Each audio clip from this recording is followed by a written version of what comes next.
Hello students.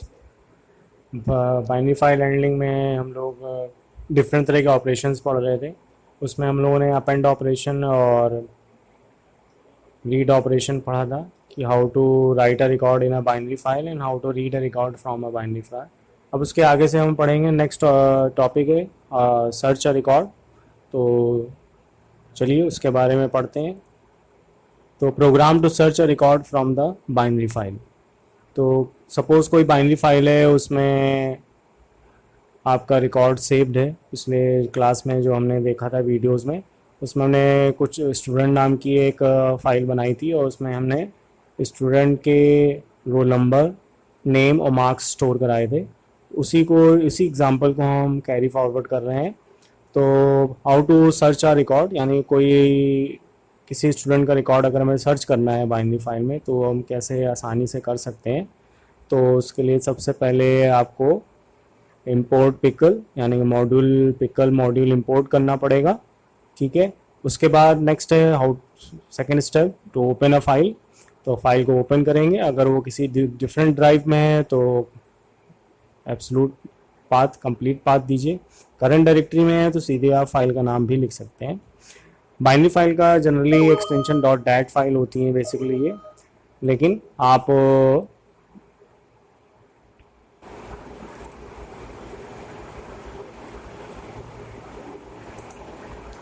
तो programme search करने के लिए तो आप फाइल का एक्सटेंशन नहीं भी देंगे तो भी कोई प्रॉब्लम नहीं होगी।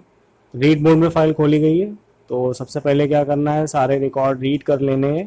तो pickle dot load F two read the object from the open file. तो उस फाइल में जितने भी रिकॉर्ड्स होंगे, चूँकि हमने लिस्ट क्रिएट की थी लास्ट एग्जाम्पल में, हमने अगर आप देखेंगे तो सारा जो लिस्ट का कंटेंट है वो पिकल डॉट लोड से क्या होगा, सारा कंटेंट ऑब्जेक्ट के फॉर्म में स्टूड डॉट रैक लिस्ट में सेव हो जाएगा। उसके बाद हमने एक फ्लैग लिया हुआ है फाउंड ट्रू, दैट में found is equal to zero यानी कि फॉल्स। अगर उस पर्पज़ के लिए अगर रिकॉर्ड नहीं मिलता है तो फाउंड ज़ीरो हम बाद में चेक करके यूज़र को मैसेज थ्रो कर सकते हैं कि ये जो रिकॉर्ड आप सर्च कर रहे हैं तो एग्जिस्ट नहीं कर रहा है।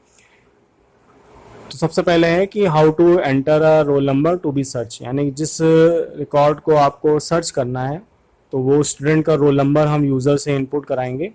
ठीक है। तो वो इनपुट कराया गया है, आर नंबर में उसको स्टोर कर लिया गया है। Enter the roll number to be search, तो जो भी नंबर आप देंगे वो आर नंबर में स्टोर हो जाएगा। अब उसके बाद क्या करेंगे, जो आर नंबर यूज़र ने इनपुट किया है और जो रिकॉर्ड में रोल नंबर्स पड़े हुए हैं उनको हम एक एक करके चेक करेंगे। तो उसके लिए हम लूप में ट्रेवल कर रहे हैं फॉर आर इन स्टूडरैक। तो स्टूडरैक जो हमारी लिस्ट है जिसमें सारे रिकॉर्ड आपके सेव हो चुके हैं, आ गए हैं, उनको एक एक करके रीड करेंगे। तो सबसे पहला रिकॉर्ड आर में आएगा लिस्ट में, तो आर ऑफ ज़ीरो, चूँकि लिस्ट इंडेक्सिंग होती है तो ज़ीरो में हमारा रोल नंबर है, वनथ इंडेक्स नंबर में नेम है और सेकेंड इंडेक्स नंबर में हमारे मार्क्स हैं। तो लास्ट एग्जाम्पल में को आप रेफर कर सकते हैं जो हमने लास्ट वीडियो में देखा था। तो if R of zero is equal to R number, अगर कंडीशन ये सेटिस्फाई हो रही है कि जो रोल नंबर आपने यूज़र से इनपुट कराया है वो अगर हमारे रिकॉर्ड्स में मैच कर रहा है, ठीक है, रोल नंबर से, तो मैसेज हम प्रिंट कराएंगे सक्सेसफुल सर्च और सक्सेसफुल सर्च और आर ऑफ वन यानी कि नेम वो प्रिंट करेगा कि ये नेम फाउंड हो गया है इस रोल नंबर के करस्पॉन्डिंग में। Found is equal to one, तो found is equal to one का मतलब ये हो गया कि रिकॉर्ड हमको मिल गया है। तो फ्लैग हमने अपना ट्रू कर लिया है। इनिशियल फ्लैग हमारा ज़ीरो था। उसके बाद ब्रेक से उस लूप से बाहर आएंगे। जब हमें रिकॉर्ड मिल जाएगा तो फिर हमें आगे ट्रेवल करने की ज़रूरत नहीं है। जैसे ही वो रोल नंबर का मिल जाएगा तो वो रिकॉर्ड हम शो कराएंगे स्क्रीन में और फाउंड वन करके ब्रेक करके बाहर आ जाएंगे इस फॉर लूप से। लास्ट में हम चेक कराएंगे, अगर मान लीजिए हम पूरा लूप चल हमारा कंप्लीट हो जाता है और ये इफ़ कंडीशन कभी भी सेटिस्फाई नहीं होती है तो क्या कर सकते हैं, हम चेक कराएंगे कि इफ़ फाउंड अगर ज़ीरो है इसका मतलब एफ कभी भी वन नहीं हुआ है इस पूरे लूप सेगमेंट में, इस पूरे आइटरेशन में ये इफ़ कंडीशन कभी सेटिस्फाई नहीं हुई है, क्योंकि जब तक ये सेटिस्फाई नहीं होगी फाउंड वन नहीं होगा। ठीक है। तो इसका मतलब ये हुआ जो इनिशियल फाउंड की ज़ीरो वैल्यू थी वही पूरा लूप ट्रेवल करने के बाद यानी सारे रिकॉर्ड रीड करने के बाद भी कंडीशन हमारी क्या है, जो है वो फॉल्स ज़ीरो है यानी कि फॉल्स है। तो हम लास्ट में मैसेज प्रिंट करा देंगे, सॉरी रिकॉर्ड नॉट फाउंड। उसके बाद फाइल क्लोज हो जाएगी। तो इस तरह से आप कोई भी रिकॉर्ड सर्च कर सकते हैं, किसी भी टाइप के हो, चाहे वो लिस्ट के फॉर्म में हो या डिक्शनरी के फॉर्म में हो, ठीक है। उसके थ्रू हम आसानी से पाइथन में बाइनरी फाइल ऑपरेशन में सर्चिंग कर सकते हैं। तो ये सर्चिंग का एग्जाम्पल है। तो आप देख सकते हैं जब हम ये रन कराएंगे तो सबसे पहले enter the roll number to search आपसे इनपुट होगा। सपोज हमने रोल नंबर 2 दिया, तो 2 हमारी फाइल में एग्जिस्ट कर रहा है, रोल नंबर 2 का रिकॉर्ड। तो उस 2 का जो नेम होगा वो डिस्प्ले कर रहा है सक्सेसफुल सर्च राधिका फाउंड। तो राधिका हमारा रोल नंबर 2 जो है वो राधिका का था, तो वो डिस्प्ले हो रहा है स्क्रीन में यहाँ पे, तो आप उसे देख सकते हैं, ठीक है। तो ये था program to search a record from the binary file. अब आगे चलते हैं। उसके बाद सेकेंड एग्जाम्पल है program to delete a record from a binary file. यानी कि कोई बाइनरी फाइल है, उसमें रिकॉर्ड पड़ा हुआ है, अब हमें वो रिकॉर्ड डिलीट करना है, इरेज करना है। तो उसके लिए बाइनरी फाइल पाइथन में हम किस तरीके से कर सकते हैं? तो बहुत इजीली कर सकते हैं। C++ में बहुत कॉम्प्लेक्स मेथड होता है, लेकिन पाइथन में बहुत इजी तरीके से आप उसे अचीव कर सकते हैं। तो सबसे पहले इम्पोर्ट पिकल एज पी, तो यानी कि उसका एलियास नेम दे सकते हैं, क्योंकि पिकल पूरा लिखना पड़ेगा, तो उसकी जगह पे आप उसका एक एलियास नेम, रेफरेंस नेम भी यूज़ कर सकते हैं एज एन ऑब्जेक्ट। उसके बाद हमने एक लिस्ट एम्प्टी ले ली है R1 नाम से, ठीक है। चूँकि हमारा जो रिकॉर्ड है वो स्टूडेंट लिस्ट में ही सेव है, तो student.dat फाइल है हमारी, जिसमें स्टूडेंट के रिकॉर्ड हमने सेव किए हुए हैं। तो सबसे पहले हम क्या कर रहे हैं, उसको डिस्प्ले करा रहे हैं आपको स्क्रीन में, कि एक बार आप वो रिकॉर्ड देख लीजिए सारे। तो student.dat रीड मोड में फाइल ओपन की गई है, तो फाइल ओपन होगी रीड मोड में। तो p.load_f, तो सारा रिकॉर्ड जो है वो रीड करेगा फाइल से। तो आप देख सकते हैं स्क्रीन में हमारे सामने 4 रिकॉर्ड्स हैं, role number 1 SS90, role number 2 HH89, roll number 3 BB99, role number 4 JJ90। ये 4 रिकॉर्ड्स हमने पहले से स्टोर कर रखे थे student.dat फाइल में। जब हम लोड करेंगे तो R1 में सारे रिकॉर्ड आपके स्टोर हो जाएंगे R1 लिस्ट में। उसके बाद जब आप प्रिंट कराओगे लिस्ट, तो R1 में आप देखिएगा ये जो पहला आउटपुट है वो स्क्रीन में आपके सामने आएगा। यह 4 रिकॉर्ड आपका डिस्प्ले कर रहा है, वो इस प्रिंट की वजह से कर रहा है, प्रिंट R1 जो हमने लोड किया। फाइल फिर हमने क्लोज कर दी है। उसके बाद हम फाइल को हम राइट मोड में ओपन करेंगे, क्योंकि हमें जो है डिलीट करना है रिकॉर्ड। तो डिलीट करने के लिए हमको राइट मोड में फाइल हमें ओपन करनी है।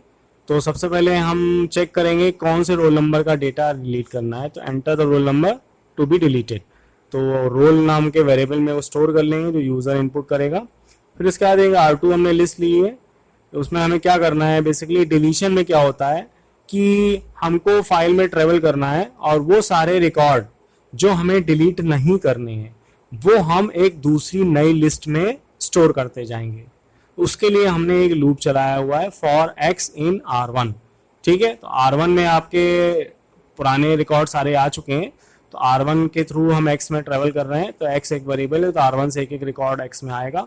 x of 0 is not equal to roll, तो यानी कि जो पहला रोल नंबर है और जो हमारा सर्चिंग रोल नंबर है अगर मैच नहीं कर रहा है, तो हमें क्या करना है, वो रिकॉर्ड नई लिस्ट R2 में जो हमने बनाई है टेम्परेरी, उसमें स्टोर कर देना है आपको।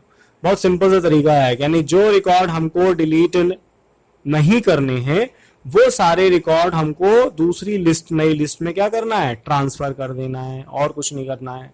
तो इस लूप से सिर्फ यही काम होना है कि ये लूप चलता रहेगा और वो सारे रिकॉर्ड R2 में ट्रांसफर होते जाएंगे, अपेंड होते जाएंगे, जिनको हमें डिलीट नहीं करना है, जिन रोल नंबर को, ठीक है। अब उसके बाद क्या करना है, जब ये पूरा टास्क हो जाएगा तो लूप से हम बाहर आ जाएंगे। अब हमें क्या करना है, जो R2 हमारी फ्रेश लिस्ट है, तो फ्रेश लिस्ट में अब वो रिकॉर्ड नहीं है जिसे हमें डिलीट करना है, क्योंकि कंडीशन में क्या दी थी यहाँ पर, R of 0 is not equal to roll, यानी कि जो मैच नहीं कर रहे रोल नंबर वो ही R2 में ऐड हुआ।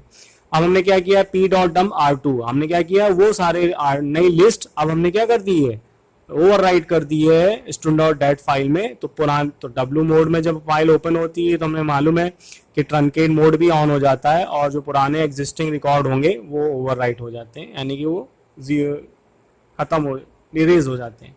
तो जब आप इसको R2 को ट्रांसफर करेंगे तो पुराने रिकॉर्ड ओवरराइट हो जाएंगे, नई लिस्ट ट्रांसफर हो जाएंगे, नए ऑब्जेक्ट फाइल में ट्रांसफर हो जाएंगे, और फाइल हमारी क्लोज हो जाएगी। उसके बाद अब आप इसको हम डिस्प्ले करा रहे हैं कि जो हमने डिलीट किया है वो एग्जिस्ट कर रहा है, ये कर रहा है, तो उसके लिए आप वो तुरंत चेक कर सकते हैं। तो रीड मोड में फाइल ओपन करेंगे हम, ठीक है। उसी प्रोग्राम में फाइल को लोड करिए, सारे कंटेंट R में लिस्ट में स्टोर हो जाएंगे। लोड मतलब सारे रीड करेगा सारे कंटेंट्स सारी लिस्ट के, ठीक है।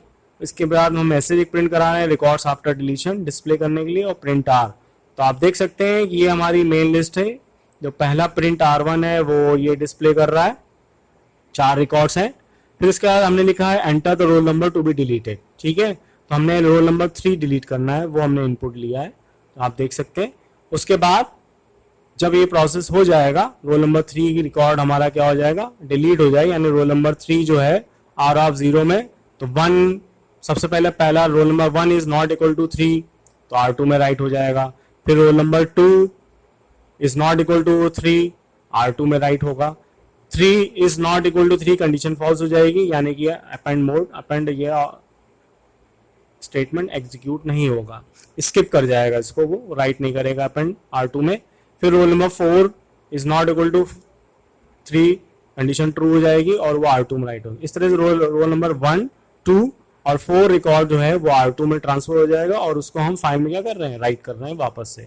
तो जो आफ्टर डिलीशन जब हम प्रिंट कराएंगे लोड करके फाइल को सेम, तो आप देखिएगा रोल नंबर 1, 2 और 4 का ही रिकॉर्ड आपके सामने क्या हो रहा है, स्क्रीन में डिस्प्ले हो रहा है। ठीक है, तो आज हमने जो है ये 2 इंपॉर्टेंट ऑपरेशंस पढ़े हैं बोर्ड के पॉइंट ऑफ व्यू से भी, एक सर्चिंग और एक डिलीशन। इसके आगे हम नेक्स्ट वीडियो में इसके आगे के ऑपरेशन पढ़ेंगे। ठीक है।